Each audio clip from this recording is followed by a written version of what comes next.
नमस्ते दोस्तों। परम पिता परमात्मा की असीम कृपा और बड़े बुजुर्गों के आशीर्वाद के साथ सभी भगवत भक्तों का स्वागत करती हूँ आपके अपने चैनल गीत ज्ञानवाणी में। नए मेहमानों का स्वागत, शुक्रिया, अभिनंदन, आभार और सभी के उज्जवल और उत्तम भविष्य की कामना के साथ एक बार फिर से रामचरितमानस के 5वां अध्याय सुंदरकांड का पठन करते हैं और साथ में कथा को सुनते हैं। आज नवरात्रि शुरू हुई हैं, तो नवरात्रि की भी बहुत बहुत शुभकामनाएं और माता रानी आपके जीवन में बहुत ही शुभ मंगल कामनाएं लेके आए। आपके चारों दिशाओं से सुख समृद्धि का आगमन आपके जीवन में हो। और इसी के साथ विभीषण के श्री हनुमान जी से वार्तालाप हो रही हैं और वो उनसे पूछ रहे हैं कि क्या आप उनके भेजे हुए कोई भक्तजन हैं या मुझे खुद मुझ पर कृपा करके और आप स्वयं श्री रामचंद्र जी ही मुझे दर्शन देने के लिए यहाँ पे आ गए हैं। आगे देखते हैं। तब हनुमंत कही सब कथा राम निज नाम, सुनत जुगल तन पुलक मन, मगन सुमरि गुण ग्राम। तब हनुमान जी ने श्री रामचंद्र जी की सारी कथा कहकर अपना नाम बताया। सुनते ही दोनों के शरीर पुलकित हो गए और श्री रामचंद्र जी के गुण समूह का स्मरण करके दोनों के मन प्रेम और आनंद से मग्न हो गए। सुनो पवन सुत रहनी हमारी, जिमि दसिन महु जीव विचारी, तात कभु मोहि जानी अनाथा, करहि कृपा भानुकुल नाथा। विभीषण जी ने कहा, हे पवन पुत्र, मेरी रहनी सुनो। यह मैं यहाँ वैसे ही रहता हूँ जैसे दांतों के बीच में बेचारी जीव रहती है। हे तात, मुझे अनाथ जानकर सूर्यकुल के नाथ श्री रामचंद्र जी क्या कभी मुझ पर कृपा करेंगे? तामस तनु कुछ साधन नाही, प्रीति न पद सरोज मन माही, अब मोहि भा भरोस हनुमंता, बिनु हरि कृपा मिलहि नहीं संता। मेरा तामसी शरीर, राक्षसी शरीर होने से साधन तो बहुत कुछ नहीं बनता और न मन में श्री रामचंद्र जी के चरण कमलों में प्रेम ही है। परंतु हे हनुमान, अब मुझे विश्वास हो गया है कि श्री रामचंद्र जी की मुझ पर बड़ी कृपा है, क्योंकि हरि की कृपा के बिना संत नहीं मिल सकते। जो रघुवीर अनुग्रह कीना, तो तुम मोहि दर्शो हटि दीना। सुनो विभीषण प्रभु के रीति, करें सदा सेवक पर प्रीति। जब रघुवीर जी ने कृपा की है तभी तो आपने मुझे हट करके अपनी ओर से दर्शन दिए हैं। हनुमान जी ने कहा, हे विभीषण जी, सुनिए, प्रभु की यही रीति है कि वे सेवक पर सदा ही प्रेम किया करते हैं। कहूँ कवन मैं परम कुलीना, कपि चंचल सब ही विधिहीना, प्रात ले जो नाम हमारा, ते ही दिन ताहि न मिले आहारा। भला कहिए, मैं ही कौन सा बड़ा कुलीन हूँ, अर्थात जाति का चंचल वानर हूँ और सब प्रकार से नीच हूँ। प्रातःकाल जो हम लोगों पर बंदरों का नाम ले ले तो उस दिन उसे भोजन ना मिले। अस मैं अधम सखा सुनूं, मोह पर रघुवीर, कीन कृपा सुमिरी गुण, भरे विलोचन नीर। हे सखा सुनिए, मैं ऐसा अधम हूँ, पर श्री रामचंद्र जी ने तो मुझ पर भी कृपा ही की है। भगवान के गुणों का स्मरण करके हनुमान जी के दोनों नेत्रों में प्रेम अश्रुओं का जल भर आया। जानत हुआ स्वामी विसारी, फिरहि ते काहे न होहि दुखारी, एहि विधि कहत राम गुण ग्रामा, पाव निर्वाच्य विश्रामा। जो जानते हुए भी ऐसे स्वामी श्री रघुनाथ जी को बुलाकर विषयों के पीछे भटकते फिरते हैं, वे दुखी क्यों ना हों। इस प्रकार श्री राम जी के गुण समूह का वर्णन करते हुए उन्होंने अनिर्वचनीय परम शांति प्राप्त की। पूरी सब कथा विभीषण कही, जेहि विधि जनक सुधा तह रही। तब हनुमंत कहा, सुनो भ्राता, देखे चहूं जानकी माता। फिर विभीषण जी ने श्री जानकी जी जिस प्रकार से वहां लंका में रहती थी वह सब कथा कह सुनाई। तब हनुमान जी ने कहा, हे भाई सुनो, मैं जानकी माता को देखना चाहता हूँ। जुगति विभीषण सकल सुनाई, चले पवन सुत विदा कराई, करी सोई रूप गयो पुनि तहवा, वन अशोक सीता रही जहवा। विभीषण जी ने माता के दर्शन की सब युक्तियां कह सुनाई, सभी उपाय उनको बता दिए। तब हनुमान जी विदा लेकर चले और फिर वही पहले का मसक सरीखा रूप धरकर वहां गए जहां अशोक वन में सीता जी रहती थी। देखी मनहि महु कीन प्रणामा, बैठे बीती जात निसी जामा, कृष तनु शीस जटाके वेनी, जब हृदय रघुपति गुण श्रेणी। सीता जी को देखकर हनुमान जी ने उन्हें मन ही में प्रणाम किया। उन्हें बैठे ही बैठे रात्रि के चारों पहर बीत जाते हैं और शरीर दुबला हो गया है, सिर पर जटाओं की एक लट है। हृदय से श्री रघुनाथ जी के गुण समूह का स्मरण करती रहती हैं। निज पद नयन दिए मन, राम पद कमल लीन, परम दुखी भा पवन सुत, देख जानकी दीन। श्री जानकी जी नेत्रों को अपने चरणों में लगाए हुए हैं, अर्थात नीचे की ओर देख रही हैं और मन श्री रामचंद्र जी के चरण कमलों में लीन है। जानकी जी को दीन दुखी जानकर, उन्हें दुखी देखकर पवन पुत्र हनुमान जी बहुत ही दुखी हुए हैं। तरु पल्लव महु राह लुकाई, करे विचार करो का भाई, तेहि अवसर रावणुत है आवा, संग नारी बहु किए बनावा। हनुमान जी वृक्ष के पत्तों में छिपे रहे और विचार करके कहने लगे कि हे भाई, क्या करूं, इनका दुख कैसे दूर करूं। उसी समय बहुत सी स्त्रियों के साथ लिए सज धज कर रावण वहां पधारे। बहुविधि खल सीता समझावा, सामदान भय भेद देखावा, कह रावणु सुनो सुमुखी सयानी, मंदोदरी आदि सब रानी। उस दुष्ट ने सीता जी को बहुत प्रकार से समझाया, साम दाम दंड भेद दिखलाया और रावण ने कहा, हे सुमुखी, हे सयानी, सुनो मंदोदरी आदि सभी रानियों को। तव अनुचरी करहु पन मोरा, एक बार विलोकु मम ओरा, तृण धरी ओट कहती वह दिही, सुमिरी अवधपति परम स्नेही। मैं तुम्हारी दासी बना के रखूंगा, यह मेरा प्रण है। तुम एक बार मेरी ओर तो देखो, मेरी ओर एक बार तुम देखो तो सही। अपने परम स्नेही कौशलाधीश श्री रामचंद्र जी का स्मरण करके श्री जानकी जी तिनके की आड़ से पर्दा करके कहने लगी, सुनु दसमुख खद्योत प्रकाशा, कबहु की नलिनी करई विकासा, अस मन समझु कहीं जानकी, खल सुधि नहीं रघुवीर बान की। हे दशमुख, हे दशानन, सुनो, जुगनू के प्रकाश से भी कभी कमलिनी खिल सकती है। जानकी जी फिर कहती हैं, तू अपने लिए भी ऐसा ही मन में समझ ले, रे दुष्ट, तुझे श्री रघुनाथ जी के बाण की खबर नहीं है। सट सुने हरि आने ही मोही, अधम निर्लज्ज लाज नहीं तोही। रे पापी, तू मुझे सुने में हर लाया है, रे अधम निर्लज्ज, तुझे लज्जा नहीं आती। आप ही सुनी खद्योत सम, राम ही भानु समान, परुष वचन सुनी काढ़ी यसी, बोला अति खिसियान। अपने को जुगनू के समान और श्री रामचंद्र जी को सूर्य के समान सुनकर और सीता जी के कठोर वचनों को सुनकर रावण तलवार निकालकर बड़े ही गुस्से में आकर बोला, सीता ते मम कृत अपमाना, कटहिं तव सिर कठिन कृपाना, नहीं ते सपदी मानु मम वाणी, सुमुखी होती न ते जीवन हानि। सीता, तूने मेरा अपमान किया है, मैं तेरा सिर इस कृपाण से काट डालूंगा, नहीं तो अभी जल्दी से मेरी बात मान ले। हे सुमुखी, नहीं तो तेरा जीवन मेरे हाथों में है, तुझे जीवन से हाथ धोना पड़ेगा। श्याम सरोज दाम सम सुंदर, प्रभु भुज करी कर समदस कंधर, सो भुज कंठ की तव असि घोरा, सुन सठ अस प्रवान पन मोरा। सीता जी ने कहा, हे दशग्रीव, प्रभु की भुजा जो श्याम कमल की माला के समान सुंदर और हाथी के सूंड के समान पुष्ट और विशाल है, या तो वह भुजा ही मेरे कंठ में पड़ेगी या तेरी भयानक तलवार ही। रे शठ, सुन, यही मेरा सच्चा प्राण है। चंद्रहास हरु मम परितापम, रघुपति विरह अनल संजातम, शीतल निशित बहसी वरधारा, कह सीता हरु मम दुख भारा।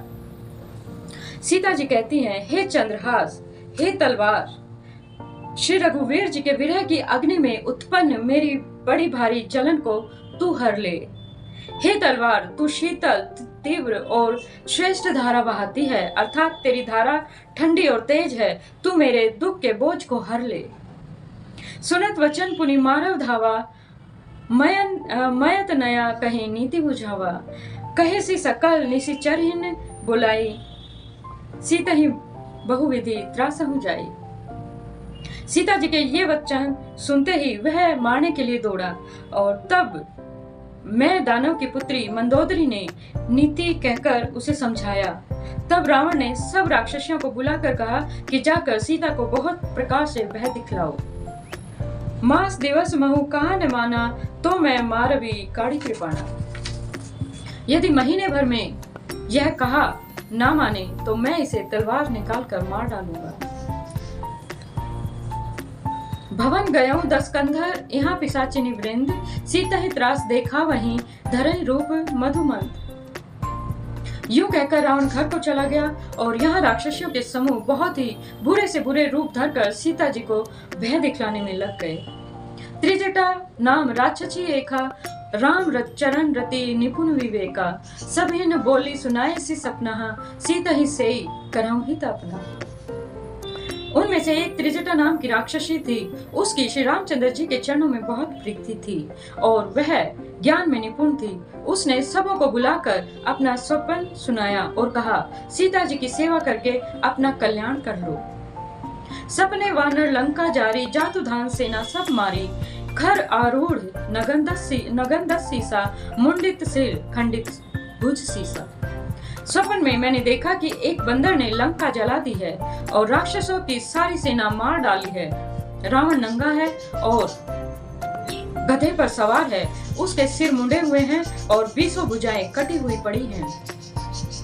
एहि दिशो दक्षिण दिशि जाई, लंका मनहु विभीषण पाही, नगर फिरी रघुवीर दोहाई, तब प्रभु सीता बोली बैठाई। इस प्रकार से वह दक्षिण यमपुरी की दिशा को जा रहा है और मानो लंका विभीषण ने पाई है।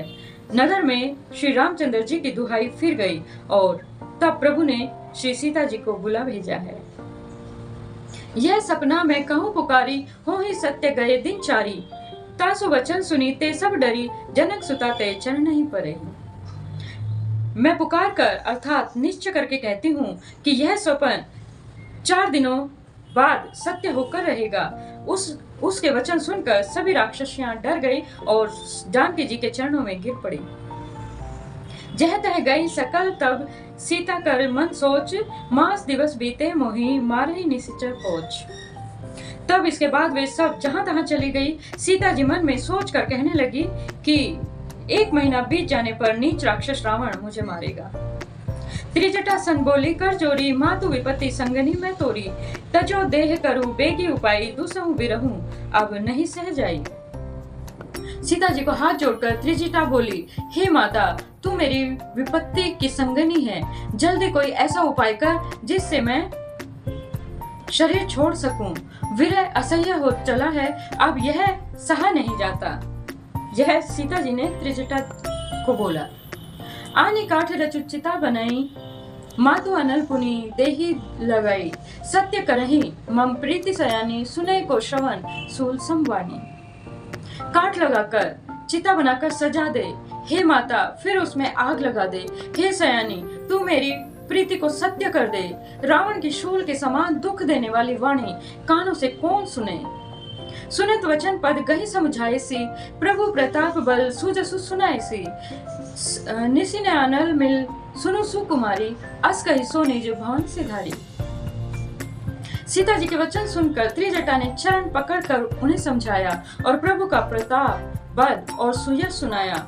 उसने कहा, हे सुकुमारी, सुनो, रात्रि के समय आग नहीं मिलेगी। ऐसा कहकर वह अपने घर को चली गई। कह सीता विधि भा प्रतिकूला, मिली न पावक मिठई न सूला, देखियत प्रकट गगन अंगारा, अवनि न आवत एक उतारा। सीता जी मन ही मन कहने लगी, क्या करूं, विधाता ही विपरीत हो गया है, विपरीत दिख रहा है। न आग मिलेगी न पीड़ा मिटेगी। आकाश में अंगारे प्रकट दिखाई दे रहे हैं, पर पृथ्वी पर एक भी तारा नहीं गिरता। पावक में शशि सन्मत न आगी, मानहु मोहि जाने हत भागी। सुनई विनय मम विटपा शोका, सत्य नाम करूं हरुमम शोका। चंद्रमा अग्नि में है, किंतु वह भी मानो मुझ हतभाग्नि जानकर आग नहीं बरसाता। हे अशोक वृक्ष, मेरी विनती सुन ले, मेरा शोक हर ले और अपना अशोक नाम सत्य कर दे। नूतन किसले अनल समाना देहि अग्नि जनी करहि निदाना। देखे परम विराकुल सीता सोचन कपहि कलप सन्मीता। तेरे नए नए कोमल पत्ते अग्नि के समान हैं। अग्निदेव विरह रोग का अंत कर, अर्थात विरह रोगों को बढ़ाकर सीमा तक ना पहुंचा।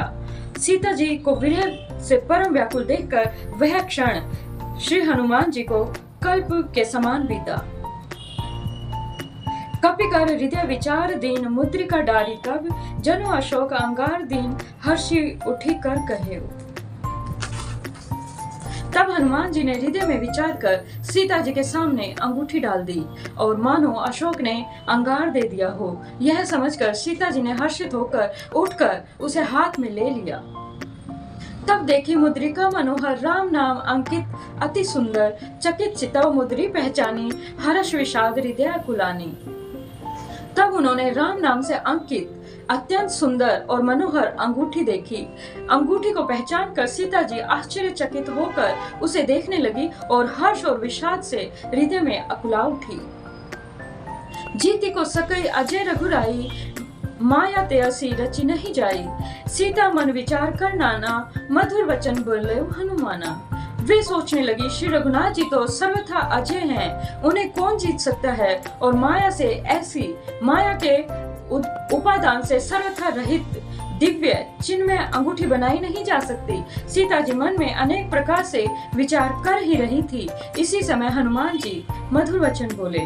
रामचंद्र गुण वर्णे लागा, सुनत ही सीता कर दुख भागा। लागी सुने श्रवण मन लाई, आदेहु ते सब कथा सुनाई। वे श्री रामचंद्र जी के गुणों का वर्णन करने लगे, जिनके सुनते ही सीता जी का दुख भाग जाता है।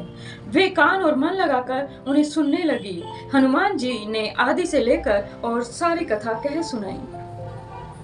श्रावण अमृत जही कथा सुनाही, कही सो प्रकट होती किन भाई। तब हनुमंत निकट चली गयऊ, फिर बैठी मन विस्मय भयऊ। सीता जी बोली, जिसने कानों के लिए अमृत रूप यह कथा कही है, वह हे भाई प्रकट क्यों नहीं होता। तब हनुमान जी के पास चले गए। हनुमान जी पास चले गए और उन्हें देखकर सीता जी फिर कर अर्थात मुख फेर कर बैठ गईं और उनके मन में आश्चर्य हुआ। रामदूत मैं मातु जान की, सत्य शपथ करुणा निधान की। यह मुद्रिका मातु में आनी, दी नहीं राम तुम्हें कहूँ सही दानी। हनुमान जी ने कहा, हे माता जानकी, मैं श्री रामचंद्र जी का दूत हूँ, करुणा निधान की सच्ची शपथ लेकर कहता हूँ। हे माता, यह अंगूठी मैं ही लेकर आया हूँ। श्री राम जी ने मुझे आपके लिए यह सही दानी अर्थात निशानी और पहचान दी है। नर वानर ही संग कहूँ कैसे, कही कथा भई संगति जैसे। सीता जी ने पूछा, नर और वानर का संग कहो कैसे हुआ। तब हनुमान जी ने जैसे संग हुआ था वह सब कथा कह सुनाई। कपि के वचन सब प्रेम सुनी, उपजा मन विश्वास। जाना मन क्रम वचन यह है, कृपा सिंधु कर दास। हनुमान जी के प्रेम युक्त वचन सुनकर सीता जी के मन में विश्वास उत्पन्न हो गया और उन्होंने जान लिया कि यह मन वचन और कर्म से कृपा सागर श्री रघुनाथ जी का ही दास है। हरिजन जाने प्रीति अति गाढ़ी, सजल नयन पुलकावली बाढ़ी। बूझत विरह जलधि हनुमाना, भयउ तात मोह कहु जल जाना। भगवान का सेवक जानकर अत्यंत गाढ़ी प्रीति हो गई। नेत्रों में प्रेम अश्रुओं का जल भर आया और शरीर अत्यंत ही पुलकित हो गया। सीता जी ने कहा, हे तात हनुमान, विरह सागर में डूबती हुई मुझको तुम जहाज के प्रतीक हो रहे हो। अब कहूँ कुशल जाऊं बलिहारी, अनुज सहित सुख भवन खरारी। कोमल चित्त कृपालु रघुराई, कपि के ही हेतु धरि निठुराई। मैं बलिहारी जाती हूँ, अब छोटे भाई लक्ष्मण जी सहित खर के शत्रु सुखधाम प्रभु के कुशल मंगल कहो। श्री रघुनाथ जी तो कोमल हृदय और कृपालु हैं, फिर हे हनुमान, उन्होंने किस कारण से यह निष्ठुरता धारण कर ली है। सहजवानी सेवक सुखदायक, कब हुक सुरती करत रघुर नायक। कबहुक नयन मम शीतल ताता, हो है निरखी श्याम मृदु गाता। सेवक को सुख देना उनकी स्वाभाविक ही बान है अर्थात उनकी आदत है। वे रघुनाथ जी क्या कभी मेरी भी याद करते हैं। हे तात, क्या कभी उन्होंने उनके कोमल सांवले अंगों को देखकर मेरे नेत्र शीतल होंगे। वचनों ने आव नयन भर बारी, अह नाथ हो निपट विसारी, देखी परम विरह कुल सीता, बोला कपि मृदु वचन विनीता। मुंह से वचन नहीं निकलते, नेत्रों से विरह के जल की धारा बह रही है। बड़े दुख से वे बोली, हे नाथ, आपने मुझे बिल्कुल ही भुला दिया। सीता जी को विरह से परम व्याकुल देखकर हनुमान जी कोमल और विनीत वचन बोले। मातु कुशल प्रभु अनुज समेता, तब दुख दुखी सुकृत निकेता, जनी जननी मानहु जिय ऊना, तुम्हें ते प्रेम राम के दूना। हे माता, सुंदर कृपा के धाम प्रभु भाई लक्ष्मण जी के सहित शरीर से कुशल हैं, परंतु आपके दुख से दुखी हैं। हे माता, मन में ग्लानि ना मानिए, मन छोटा करके दुख ना कीजिए। श्री रामचंद्र जी के हृदय में आपसे दूना प्रेम है। और इसी के साथ आज की कथा को विश्राम देते हैं और सभी पवित्र देवी देवताओं को यथास्थान जाने का आग्रह करते हैं। कथा विश्राम होत है, सुनो वीर हनुमान, जो जन जहाँ से आइए तहाँ करो उपमान। एक घड़ी आधी में पुण्यास, तुलसी संगत साधु की हरम कोटि अपराध। राम लखन से अजान की सदा करो कल्याण, श्रोता सब आसन गए शंभु गए कैलाश। अपने अपने धाम को विदा होत हरुसार, कहूँ दंडवत प्रभु शनै विनय करूँ कर जोर। लखन सिया रामचंद्र की जय, लखन सिया रामचंद्र की जय। और इसी के साथ सभी भगवत भक्तों के उज्जवल और उत्तम भविष्य की कामना के साथ अपनी वाणी को विराम देते हुए जय सिया राम, जय हनुमान, जय घनश्याम, जय माता रानी, जय गुरुदेव, जय महादेव।